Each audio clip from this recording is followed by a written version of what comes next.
It's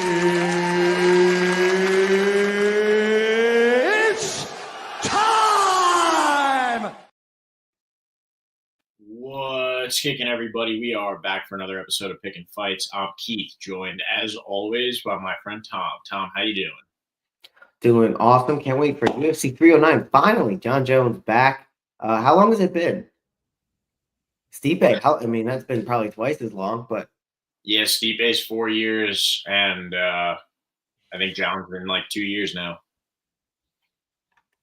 Because John was supposed to fight last year at Madison Square Garden. right. Yeah, like same time last year. Same fight. And then Aspinall stepped up and knocked out Sergey Pavlovich. Remember that? That was pretty cool. Wow. Remember when he won his belt? That was that long ago? That was a year already? Yeah. And he's already defended his belt too. Well, I mean, the funny thing for me was like, I don't know if you saw that bit, but it was of John Jones. I think it actually was up, put up by Eric Hawani. But you saw John Jones being like, "Oh, Tom Aspinall, he's an asshole. Like he was more respectful." And then it cuts to Tom Aspinall. John Jones, I respect you, but I think I'm better than you, and I'd like to fight you. And if you beat me, you beat me. But I'm glad I tried. And Yeah, and sure. I went a little Australian, but he's like, "Yeah, he's just an asshole." And it's like, Yeah, with the Curb Your Enthusiasm music playing, dude. I don't know. It's just embarrassing. John Jones, I feel like for a little bit it seemed like he was trying to sell that fight maybe, where maybe it's like a negotiation tactic for more money, or he's trying to sell it like, oh, look at me, I'm ducking him hard, I'm going to take the challenge. You almost kind of build up Tom Aspinall in that way, the way that WWE wrestlers kind of build each other a little bit, where like you sell the guy first, like, oh, my opponent, he's very good, like, oh, I'm so scared of him, like, you're trying to avoid him a little bit, and then it makes the matchup that much more daunting. Except in wrestling, that's fake, and usually that guy ends up losing. And John Jones is really just looking like more of a coward right now, in my opinion. Canceling that TNT interview, I feel like Aspinall. Sure, you don't want to be asked questions about the guy, but you're giving every possible scenario to avoid him, including vacating your belt to fight for the BMF title against Alex Pereira. Good in theory, but why not just fight Aspinall? Like, he's talking about not risking his legacy. I don't know. I feel like Tom Aspinall has a better resume than John Jones at this point, but who am I to say? Just the finishes alone. And he's going to continue to build that resume when John Jones is gone. Like, it's just like he's just giving up his belt right now. Like, okay, Tom, just take it, but whatever. I don't know if he has a better resume overall than John Jones, but a better finish rate. Yeah, maybe. I don't know. You could compare. I don't know. Listen, there are also a lot of guys that maybe not that many that Tom Aspinall faced that like in the heavyweight division today are just not that good compared to the guys for the time that like I think there was almost I would give John a degree of difficulty advantage when you look at the guys that he was facing versus some of the guys that Tom Aspinall faced in the heavyweight division today. That have glaring weaknesses versus, for the time, how dominant some of the guys were that John Jones went out there and beat, and especially for his age. But like, if you want to talk about who's the better heavyweight and who would win now, especially Tom Aspinall, 100%. Like, Tom Aspinall never could have been a light heavyweight. He's big at heavyweight. I just think that John Jones doesn't think that Tom Aspinall has the accolades to have earned a fight with him at this point. At heavyweight, 100% he has. He has, if you're talking about strictly heavyweight, absolutely Tom Aspinall has a better heavyweight record than John Jones does. John Jones has one fight at heavyweight, and it was against a guy who's, top 7.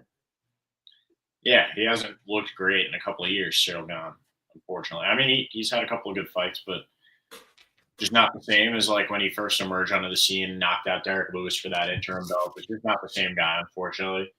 But yeah, I don't know. It's just Tom definitely deserves that fight, and John Jones is doing everything to avoid him and avoid talking about him. And then I just got a notification from ESPN a couple of minutes ago that he refused to shake Stipe's hand at the press conference. So he's trying to sell the beef there too, which is pretty funny. Like, you know, oh, Stipe called me a bitch, and now like that's disrespect, and it's on. Like, come on, dude. It's not. I don't think anyone's buying that. You're not selling the beef when you each waited for each other for this fight. Yeah, and there was like no animosity. Like at least like the animosity between McGregor and Chandler for the past couple of years, they were talking back and forth. So it was like these guys kind of don't like each other. They're in a business arrangement. They don't, I don't know. These two is just like they're both in it for the money. I don't think Steve A would have came back if not for a huge cash grab. It's been 4 years since he fought. I like Steve A, but what do we really expect? I mean, we'll talk about that later, but seriously, I mean, what do we expect out of this fight? So, but before we get into that, we got to talk about the prelim notables. So, let's dive in.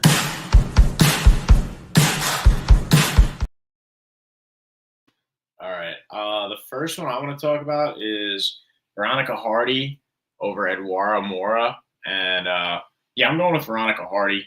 I like the girl a lot. She showed, I mean, she's been showing a really well-rounded skill set in the UFC. Great wrestling, great grappling, solid hands. And, I mean, she's married to Jeff Hardy and trains with him, trains at a pretty solid gym, pretty stout gym. Put on a great performance in her last fight, and I expected to carry that on against Eduardo Mora this week. So I got Veronica Hardy. Vegas agrees, and I believe the Tapology people agree too. Very well-rounded. So, yeah, Veronica Hardy. What do you think, Tom? Yeah, I have nothing more to add to that. My prelim notable, Marcin Tybura going to be taking the loss here to Jonta Diniz, in my opinion. Reason being is I just think Marcin Tybura is a guy who has not lived up to what I think we thought he could have been at a certain point in his career. You look back, he was on a couple win streak. He has the win over Alexander Romanov, another guy who's kind of fallen off since then. Win over Bagoa Ivanov, and then he takes the loss to Tom Aspinall, which obviously doesn't age too poorly. Submission over Tai Tuivasa and a loss to Sergey Spivak by armbar. Marcin, not a guy who's losing to the top level competition, but he's 39 years old. He is not particularly amazing at striking, and I think coming up against a guy like Jonathan Diniz, who's got wins over Carl Williams, Austin Lane, knocked out Eduardo Nuriz on the Contender Series. I just like his skill set in the matchup against Marcin Tybura. Yeah, totally agree. Totally agree. Marcin Tybura is food this weekend, I believe. What do we got next? Let's do something that we're excited about talking about. Jim Miller taking on Damon Jackson here. What do you think? We were kind of speaking about this before we started rolling, and that is that Damon Jackson is a guy who gets outdogged quite often. He is very talented, very well-rounded, but if you got that dog in you, you have a good shot at beating Damon Jackson. And Jim Miller is a guy who absolutely has that dog in him. His resume speaks for it. You go back and look at his highlight reel. I mean, it's just so many just dog moments, like crazy moments, pulling victories out of nowhere, grinding things out, persevering. And Damon Jackson does not last very long when his opponents are grinders, right? Like there's Billy Quarantillo, a couple other losses recently for Damon Jackson who were just absolute grinders. And I think Jim Miller's going to grind out Damon Jackson this weekend. Really has the grappling advantage. He's excellent at it. Has some of the most submissions in the UFC. He's up there. And some of the most finishes as well. He's got solid hands too. And he's a grinder. I think this is going to go – it's going to be a gritty fight. Maybe he doesn't finish it, but it's going to be bloody. I think he draws blood on Damon Jackson and makes this one very exciting. So I'm going with Jim Miller. What do you think, Tom? Yeah, I mean, you talked about it, and we talked about it before the show here. I think when it comes to facing guys who are super gritty, super determined, and have that dog in them, for lack of a better term, Damon Jackson ends up on the wrong end of the decision. Including the decision to Chepe Mariscal, the loss to Billy Quintero by decision, and the knockout by Dan Ige. I think Damon Jackson, a guy who's at 36 years old. I mean, I want to say he's aging, but again, he is facing a 41-year-old Jim Miller. I think ultimately Jim Miller is just going to go out there and land more punches. He's going to have experience to find himself not playing a ton of ground game with Damon Jackson, a guy who may at this point in his career have an advantage there. But Jim Miller's always been a guy adept to keeping the fight standing up. He has a solid ground game when it comes to that too. So I'm not necessarily expecting Damon Jackson to have too many advantages there. So I think Jim Miller is going to, take the decision here in this fight against Damon Jackson. I agree with you. Nice. Yeah, I think that one's going to be bloody. What do we got next? Chris Weidman versus Eric Anders, right? Mm-hmm. Yeah, I'm going with Eric Anders here. I think that both these guys are pretty confident when it comes to their wrestling. Chris Weidman background in wrestling. Eric Anders, I believe, was he a football player at Alabama or something? Do I have that correct? That sounds right. I'll look it up. Yeah. Anyways, both of these guys pretty confident with their double leg takedowns, and they're not bad on the ground. And because they're both pretty solid, I expect them to want to keep this one standing. They're both really good at their striking as well. Chris Weidman at this point though has lost a step, especially after that bad leg break, and he's a bit old now at this point too. You almost get that vibe like he's half in, half out of fighting. And he's got the background and commentary now to keep him going. Eric Anders is a guy that is still he still has something to fight for. He still has a career in fighting.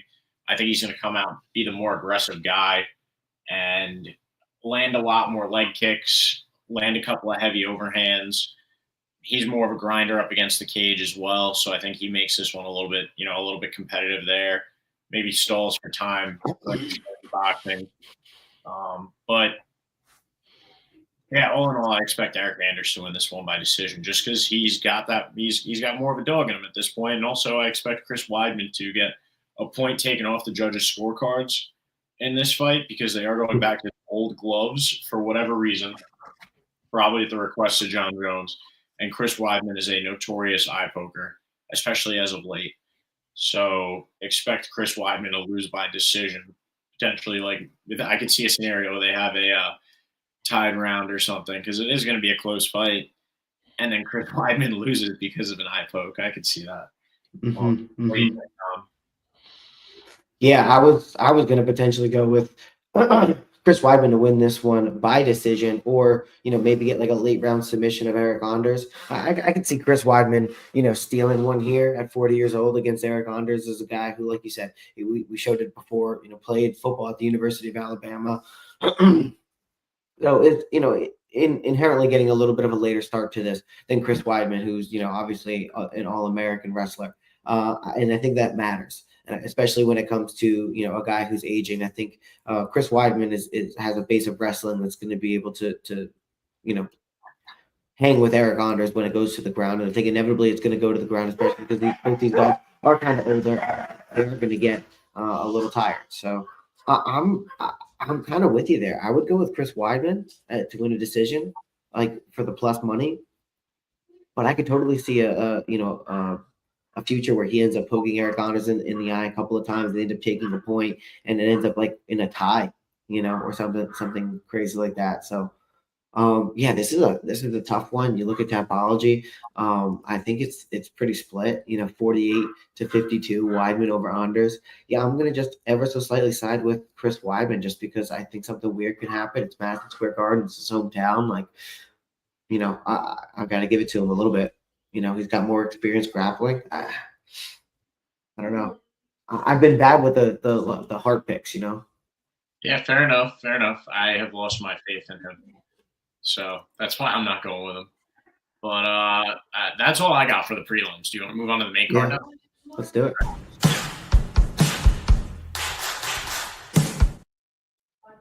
right. Opener, Mauricio Ruffi and James on top. I'm going with Mauricio. Coming out of the Fighting Nerds gym. This guy is like the epitome of everything that they're good at. He's so stylistic. He fights like McGregor with his stand-up, and he's like an evolved Charles Oliveira with his ground game. So that scissor takedown that he went for in his UFC debut or his last fight around, I mean, it was just incredible. And he's got that classic karate stance, and tough, gritty sniper. Like there's just so many what did you call those? Whatever, just so many adjectives. I guess there's another one I was looking for, like in the yearbook. And you describe people with those one word things. I can't remember what they're called now, but just overall, he's just the epitome of an excellent fighter at this point. You know what I'm talking about. But anyways, he's just excellent, and Superlative. oh yeah, superlatives. Yes, exactly the word I was looking for. Thank you. There are so many superlatives you could use to describe Mauricio Rufy. And yeah, I don't think it matters who he's fighting this weekend. I mean, it's still early in his career. He is a star in the making, especially with the gym that he comes from. I think that they're feeding him games right now this weekend as I mean, he's literally food. It's like the Roman gladiators when they would give them a scrub to fight a lion just to watch what the lion can do. That's exactly what this is. So I'm going with the Fighting Nerds, Mauricio Rufy, to get it done in stylish fashion. What's your pick, Tom? Yeah, I'm gonna have to follow you there. I think Mauricio Rufy fighting on the Fighting Nerds. I'm not gonna bet against the Fighting Nerds until they give me a reason to. Both of these guys are pretty young, but a 28 versus 25. Sometimes I'm a little bit more inclined to go with the guy closer to his prime. And James Lontop, 2 losses in his last 2 fights inside of the UFC. Hasn't won since fighting on the Contender Series. So this is going to be a do or die situation for him. I think he's going to be feeling the pressure, and against a guy like you said, explosive, resembles Conor McGregor. It's going to be an interesting fight. And I think, there's a reason why he's a minus 750 favorite. He's got the reach advantage here. For a guy who fights like McGregor, that's what you need. 97% on Rufy by knockout. And I wouldn't see why to go against that. Not totally sure. I mean, at minus 750. This is a hard one. And even if I bet, if we can pull up the fight odds, that the odds of him for a knockout is probably not that much better than minus 750, knowing that's kind of what he does. So, what do you think? If you had to guess what the odds are for him to get a knockout? Probably like minus 300, but I feel like potentially by submission is a sneaky good pick as well, because I think he's so stylish and like he just goes for the weirdest takedown, heel hook, ankle pick and stuff. But there's a chance that maybe he wants to flex his jiu-jitsu a little bit, but the Fighting Nerds are really stand-up, scrappy guys. So, what, you got those up there now? Yeah, I can't. It might not be I'm not posted yet. finding. Yeah, I'm not finding the specific odds on here for. Well, okay, maybe we'll find it right here. Where is it? I'll see if I can check on FanDuel. And if you're going to bet, make sure you bet responsibly. I mean, you could take the under 1.5 rounds or the under 2.5. I like that. Minus 165. That's a lot better. Minus 225. Fight doesn't go to decision. Minus 200. Yeah, I like that for a parlay leg. Mm-hmm. Let's see. See if it's on FanDuel. Method of victory. Oh, only minus 140 on FanDuel for Rufy by KO. By submission is plus 1,000. This is a guy who, knocked out Jamie Malarkey, who, has been knocked out before, but we know also can take a ton of a beating. Yeah, you can't just be a nobody and knock him out. You have to be good. I like those odds, man. Yeah, me too. Minus 140 is pretty solid. I like that a lot. But and I mean, he lasted to a split decision with your guy Vyashlev, but I wouldn't be taking necessarily Vyashlev over Mauricio either. So yeah, I wouldn't. I would take Rufy over. Yeah, I mean, yeah, absolutely, bro. I like the pick a lot. Minus 140 for that, and then plus 1,000 for submission is like sneaky nice. But anyways, I like the TKO pick better. Next up, Korean Silva versus Viviane Araujo. I always feel like I say that one wrong. I'm going with Korean Silva. Vegas favorite on Tapology, but it makes a lot of sense. She's pretty much undefeated in the UFC, I think, at this point, and has a pretty high finish rate for women's MMA. Viviane, on the other hand, has showed a lot of weaknesses in her grappling game, And Korean Silva is going to expose that. Korean Silva's striking is also very solid too. She's just an overall good fighter, and I look forward to seeing her. There's not always great women's MMA fights on the main card, and it kind of like is used as a bathroom break. But I think the Korean Silva is going to get this one done relatively quickly. Viviane is good competition, but Korean Silva is a finisher, I think, in the UFC. So, well, Tapology disagrees. Maybe it'll be a boring decision, but I like her to use her hands, use her grappling game. So I got Korean Silva. What do you think, Tom?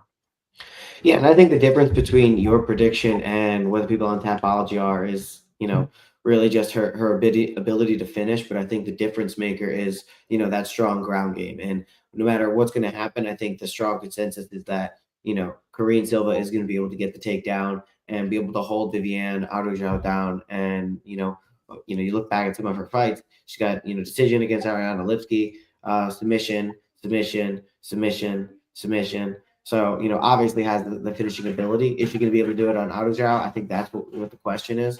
But I think the pick, if you want to go winner, is going to be Korean Silva. Is she going to find that submission?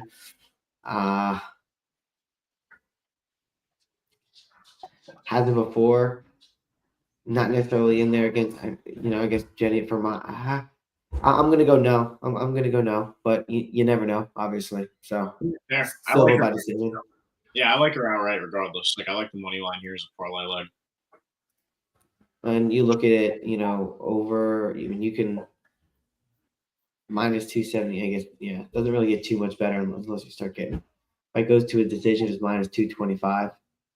She hasn't let me down yet. The finish plus 165 is the finish. So, yeah, it's not bad. Definitely not bad. But if you think she's going to get it done.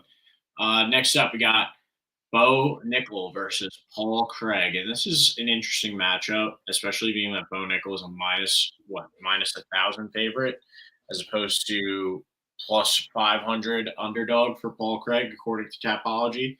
Those odds are ridiculous.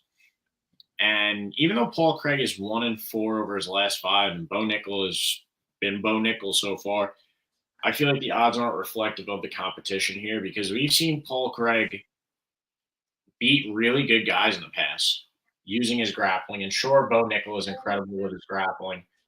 And if it comes down to his hands, I think he might have better hands. Are you seeing this? Minus 1350 now? Yeah, that's insane, dude. I might just sprinkle a little bit on Paul Craig because there's a chance that with his jiu-jitsu, if Bo Nickel leaves anything out there, there is a chance that Paul Craig, if anybody was going to lock something up, it is Paul Craig in the 185 division. And right, this is at 185, right? Yes. Yeah. And, we thought Paul Craig was going to look better at 185. I think this is his second fight there, dropping down from light heavyweight. But at light heavyweight, he beat some good guys. Also, Kyle Barallo, that's forgivable. Brendan Allen, okay, good competition. Okay, Andre Muniz, that was actually a solid win for him. And then it was like Johnny Walker. Yeah. Isn't that when he broke Andre Muniz's shoulder? No, or elbow or something? Potentially. Yeah, I mean, before that, though, you have Jamal Hill, and you have some good competition. I don't know. Don't go crazy with this one, but if you feel like it, sprinkle a little bit on Paul Craig by submission. I think that's the only potential way to get it done. Bo Nickel could win decision, TKO, or submission, and that's what makes this fight hard to bet on if you're a Bo Nickel better, because it could go any of 3 ways. Paul Craig has been finished recently, but I don't know if Bo Nickel's submission game is good enough to get Paul Craig.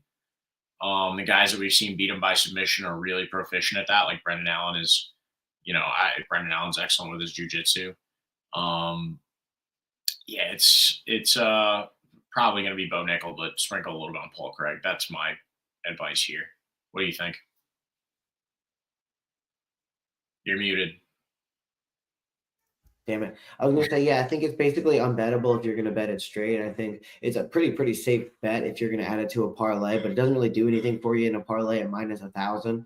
Or, as we were seeing on Best Fight Odds, minus 1350. Even if you take them by, finish, you basically got to guess the round, and that's either, 1 or 2. So if you go finish or under 1.5 rounds, it was still like something crazy. So I think the odds on this fight, okay, here you go. This is where it starts to get interesting.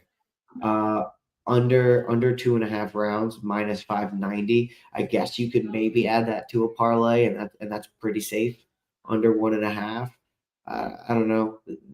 Interesting there, but I think unless you're doing that and you're guessing the round, the pick is going to be Bo Nickel. Yeah, it has to be. It absolutely has to be.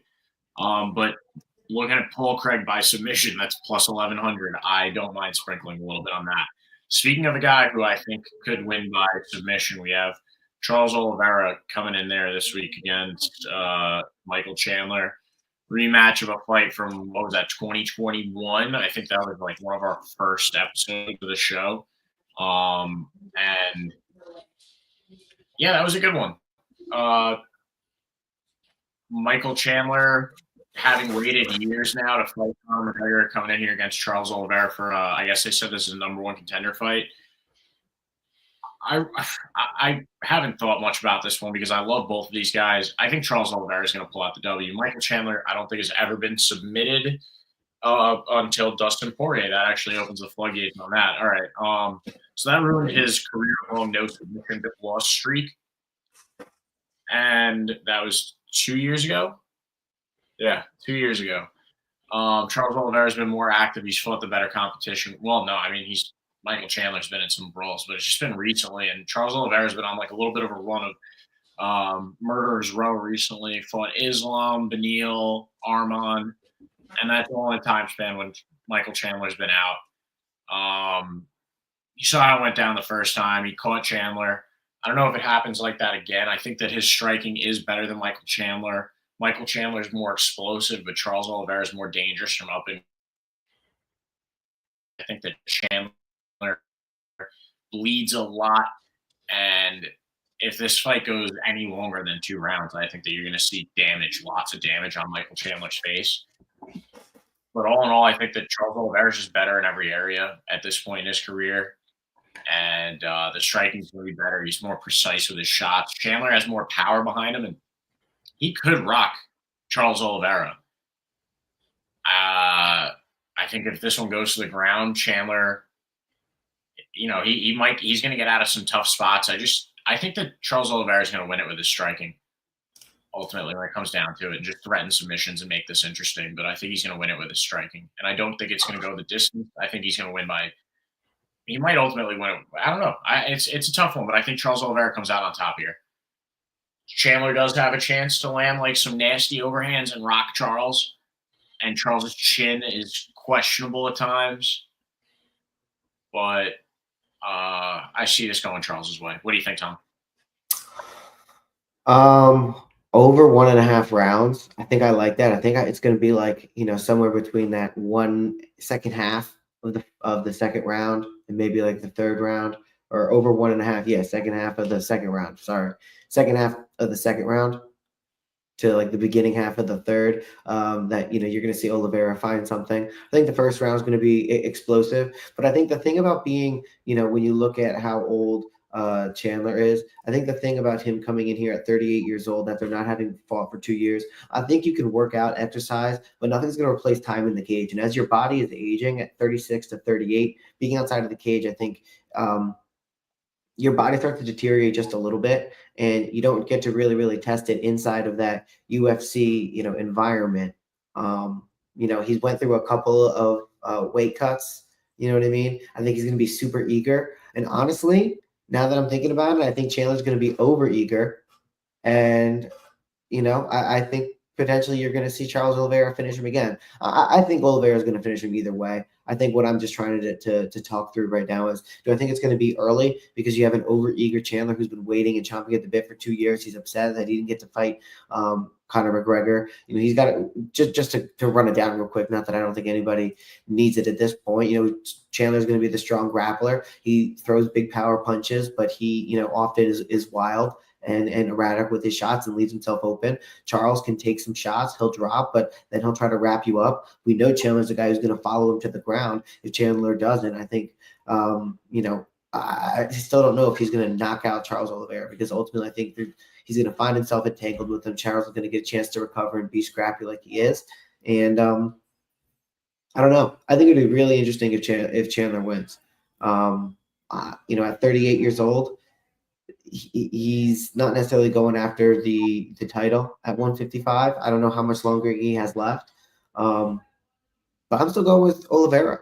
I think Oliveira has more paths to victory. I think, like I said, even if he does get dropped, he's, more than able to wrap something up. Chandler's a guy who's going to throw big and he's going to miss big and he's going to go for the entertaining fight. And I think so does Charles Oliveira, but he just has a little bit more finishing ability in those scramble moments. So I'm going with Charles with more ways to get it done. Yeah, I think Chandler's going to get caught in a bad spot. You're right. But it's going to be I hope it's an entertaining one. This matchup was good the first time around, and I'm excited for it again. I think it's going to be explosive and fun. And then we got the main event. I don't know how explosive and fun this one's going to be. John Jones versus Stipe Miocic. And I'm going with John Jones. I don't really know what to expect from Stipe at this point. 4 years ago, he got knocked out by Francis Ngannou, and he hasn't fought since. John Jones fought 2 years ago when Cyril Gane really submitted to him. Like, he basically called John Jones daddy and gave up that choke so easily. And it was astonishing how embarrassing that performance was from Cyril Gane. And I don't think that John Jones is going to dog walk Stipe the same way. I feel like Stipe's hands are going to keep it competitive early, but I think he's going to be a step slower than John. John, at least, is, I don't know if Stipe ever thought that he was going to come back, and I don't know how active he has been. I think he could be a live dog because John Jones has been out for 2 years. But I just think that John has the wrestling advantage, and I think that Stipe is going to be a step slower with his grappling. I think that John Jones is going to go for a couple takedowns, maybe draw this one out 5 rounds. They can do the 12-6 elbows now, so maybe we see a couple of those out of John Jones legally. I think he would make a point of doing that because of the no contest overturned fight from back in the day when he used those elbows. He's going to do it just to make a point. But yeah, I just don't know what to expect from Stipe. I just expect him to look old and slow, and John Jones to be a step quicker. What do you think? Yeah, I'm have to agree with you. One thing I was going to look up is we all know that John Jones loves to have the reach advantage. It's kind of part of his game. Tom, heavyweight champion or interim heavyweight champion. What's his last name, Keith? Tom Aspinall. Drawing a blank. But when I look at Tom Aspinall, I wanted to see what his reach is. 78-inch reach. So, I mean, he would still end up having a shorter reach. That John Jones is a guy who's going to, utilize that reach and distances. The strongest part of his game, followed, closely there by his ability to, win grappling exchanges and then throw those dirty elbows in the scramble shots.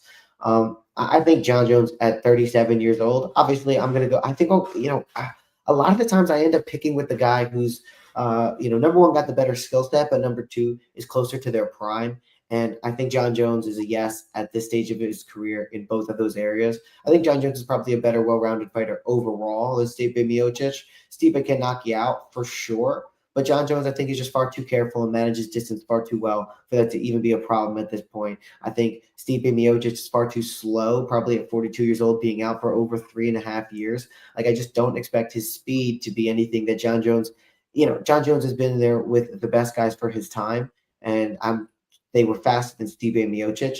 And John Jones is, if he's smart at anything, it's fighting. That may be the only thing.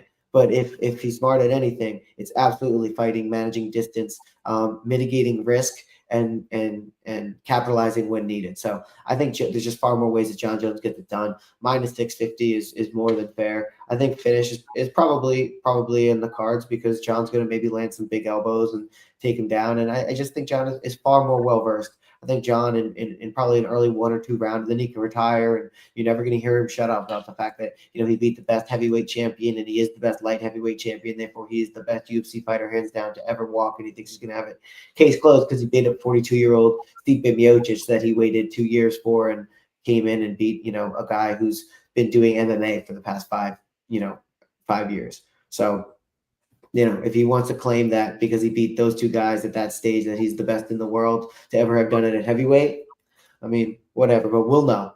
We'll know. Yeah, We'll know everybody. who he. Yeah. Everybody And knows. Dana Like, said. oh, Dana said if John Jones wants to fight again, it's going to be against Tom Aspinall after he wins this fight.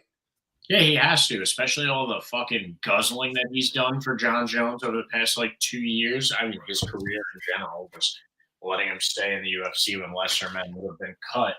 But yeah, it's John Jones has to know something about Dana White, at this point. Like, he has to. But I'm glad that Dana said that. Dana has pretty much overall, he has stuck to his word about a lot of matchups in the past like that, So I would like to see that fight, and I'm hoping that John behaving the way that he has towards Tom and calling him an asshole and just being overall like a crybaby and acting scared of him. I hope that's all just been a facade and that they sell that fight for the future, and that's him trying to sell it. But I doubt it, and he might actually retire after this one. You might be right about that. And if that's the case, well, so be it. I feel like the sport could be better off without him. He's been holding up the division for 2 years now. Yeah, you took the words right out of my mouth, and he's was at one point the best fighter in the world, and I think anything inside of the last 6 years, he's just been someone who's especially. So I think Thiago Santos, the winner of Thiago Santos in a fight that was really really split, and really really close for him, probably one of the closest of his career. I think he realized I did a full camp and I maybe don't have what I had before. He was 32 at the time, but he'd been through a lot of fights, right? And then moving on, 33, Dominic Reyes, he won that by unanimous decision, but I mean, Yeah. did he really? So, you're kind of looking at 2 losses there. And then, the win over Cyril Gahn, yeah, sure, he took a lot of time off, but why do you think he left the light heavyweight division? We know John to be a guy who is what he's going to do what he thinks is strategic, and he's going to back it up in a way that he thinks that he's smarter than you. He talks like that he's smarter than you, but it's very transparent what he's doing. He realized that the light heavyweight division, the contenders that he was having to go against, he was no longer going to be able to beat.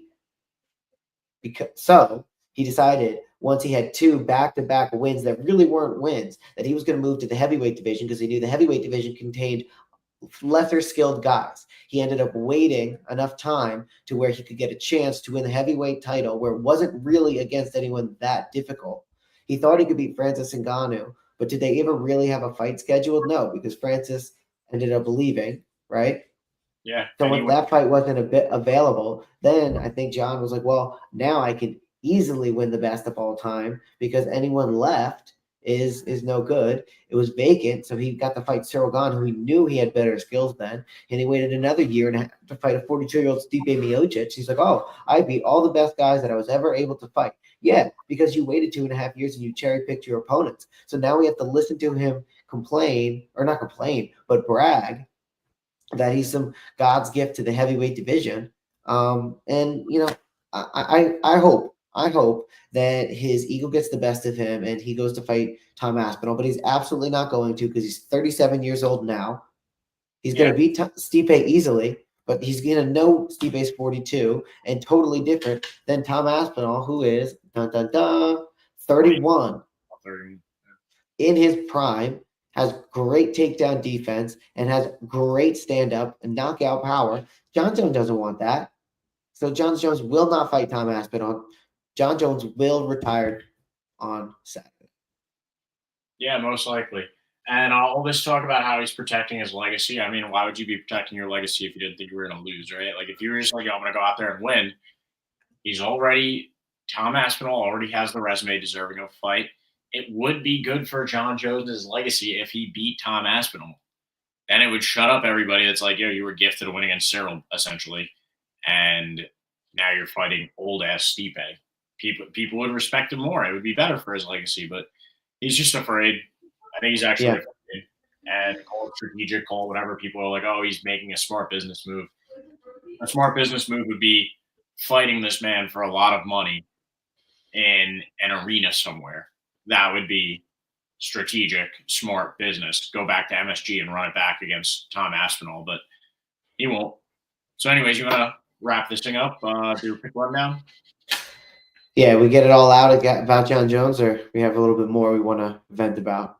No, we'll do it later. Yeah. Yeah, we'll come back to it.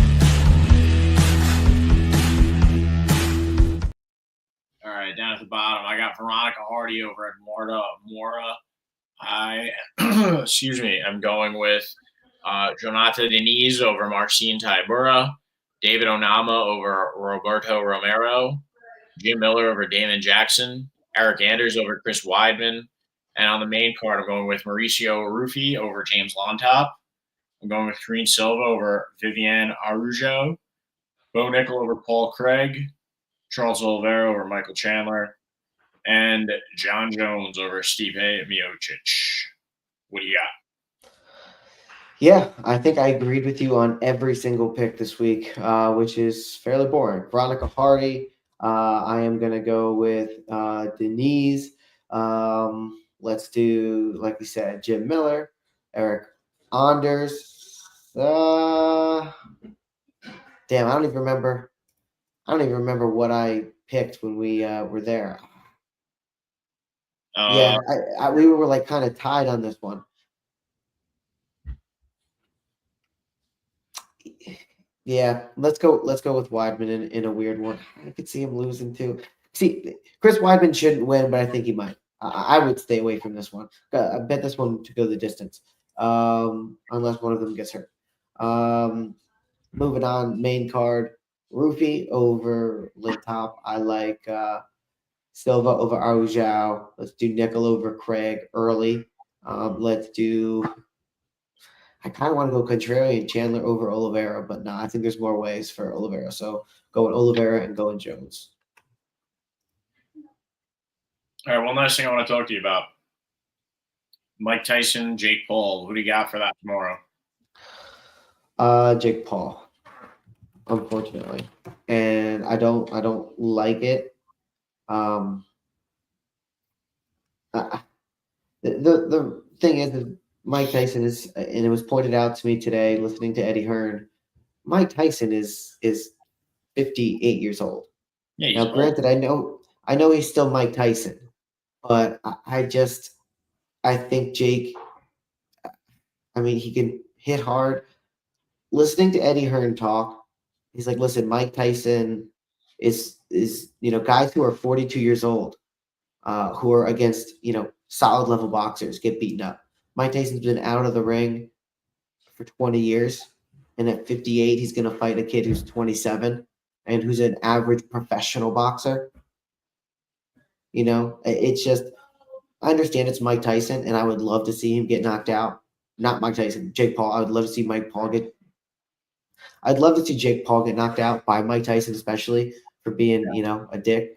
But I just think Jake Paul, being 27, being young, learning, I think he's been preparing for this. I think he's, I would love to see him get knocked down by Tyson. That would be amazing. And honestly, there's no shame in that too. But I just think he's young. And if Eddie Hearn is saying he's average for a professional boxer against the guy who's 58, the 27-year-old should show him up. Are the odds for this one on there? Yeah, -225, Jake Paul. The dog. I'm going with Tyson. I'm going with the dog money here with Tyson. Sure, Tyson's an old man, but I don't know if you saw who was it he fought recently, Evander Holyfield and like that. Roy Jones Jr. Oh yeah, Roy Jones Jr. He was ripping Roy Jones to the body, and he couldn't really hit him hard to the face, but he was ripping him to the body, and it looked like. I mean, we all know the power's left him to go. Mike Tyson is just different, and it is somewhat likely that Jake Paul goes in there and finishes Mike Tyson, unfortunately, because Mike Tyson is old. But I'm willing to stake my money on like the more exciting outcome and what I would like to see more likely to happen, or what I would like to see happen. And that's for Mike Tyson to get it done within the distance and potentially knock out Jake. Jake's chin is questionable, especially after that Tommy Fury fight. Tommy Fury dropped him a few times. Like, I think that right now Mike Tyson might be better than Tommy Fury. So I don't know. I mean, power's the last thing to go, and Mike Tyson is different. So we'll see what happens. I hope he's not just going out there just to like have fun with it. I hope he takes him seriously and understands that his legacy is on the line to some degree, and we always remember what the last fight a guy gave us was. You know, what was your last performance? And I don't think anybody, including Mike Tyson, wants to see him go out that way. And I think he took this one very seriously. And I don't know. It's tough. Maybe he goes out there and finishes it early. It would be pretty wild, right? Dude, I don't think Mike Tyson can knock out Mike Perry right now. Jake Paul's chin is worse than Mike Perry, I think. Well, no, actually, Jake Paul knocked out Mike Perry. Yeah, that's right. He did knock out Mike Perry. Shit. I don't know. It's hard, dude. I mean, it's challenging. Like, as much as I want to see Mike Tyson go out there and knock out Jake Paul, I just think that Jake Paul is going to be able to avoid him for the first couple rounds. And then at 58 years old, you're not going to be able to go. I don't know how many rounds it is. Does it say here? I don't know, but bro, Mike Tyson is only the second real boxer that Jake Paul has ever fought, too. That's the other thing. Like, he hasn't fought a real boxer outside of Tommy Fury, and he didn't do well against Tommy. I don't know, man. The distance management for a BKFC MMA guy and an actual boxer is so different. Like, the game is so different. And Mike Tyson and Tommy Fury actually are boxers, and Tommy Fury gave Jake Paul a hard time. It's 8 2-minute rounds. What if Mike Tyson beats him by decision? I don't think you'll see that. Why not? Because it's being put on by Jake Paul. Yeah, but I think that the promoter is boxing, dude. Didn't he serious? Tommy Fury by decision in his promotion? All right, fair enough. And that was like the biggest fight of his career to that time.